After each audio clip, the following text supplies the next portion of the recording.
మిత్రమా నమస్తే. మధ్యప్రదేశ్ అనే స్టేట్లో సాగర్ అనే ఊరు.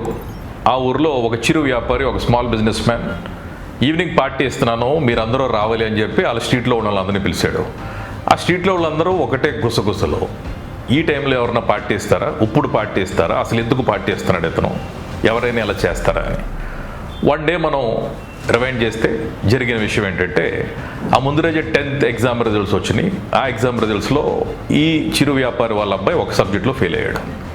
సో దట్ ఈస్ వై అది హాట్ టాపిక్గా ఉంది. ఈ టైంలో ఇస్తారా, ఎవరైనా ఈ టైంలో పార్టీ ఇస్తారా అని. సో వాళ్ళందరూ కూడా ఈవినింగ్ 7కి పార్టీ అన్నాడు. ఈవినింగ్ 7 దాకా అందరూ వెయిట్ చేశారు. సో ఈవినింగ్ 7 అయింది. ఈవినింగ్ 7 ఏంటి ఇతను, ఎందుకు పార్టీ ఇస్తున్నాడు, ఇతను ఏం మాడతాడు అని చెప్పి అందరూ ఈగర్గా వెయిట్ చేస్తున్నారు. సో 7 o'clock అయింది.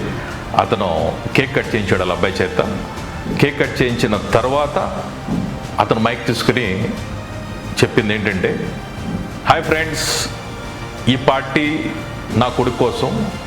నా కొడుకు బాగా ప్రయత్నించాడు, కానీ ఒక సబ్జెక్ట్లో మిస్ అయ్యాడు. అతని ప్రయత్నానికి నేను ఇచ్చే పార్టీ ఇది. తప్పనిసరిగా ఇలా ప్రయత్నిస్తాడు. నెక్స్ట్ ఇయర్, ఆ ఇయర్ కూడా కుదరకపోతే ఆ నెక్స్ట్ ఇయర్ తప్పనిసరిగా హిట్ అవుతాడు.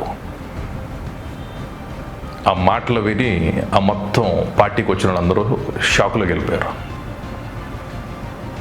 ఇతన్నే సూపర్ డాడ్ అని అంటారు. మీలో ఎంతమంది సూపర్ డాడ్స్ ఉన్నారు? సార్ మిమ్మల్ని, are you a super dad? భరోసా ఇచ్చేవాడే తండ్రి, భరోసా ఇచ్చేవారే తల్లిదండ్రులు. మీరు ఇస్తారని కోరుకుంటూ నమస్తే.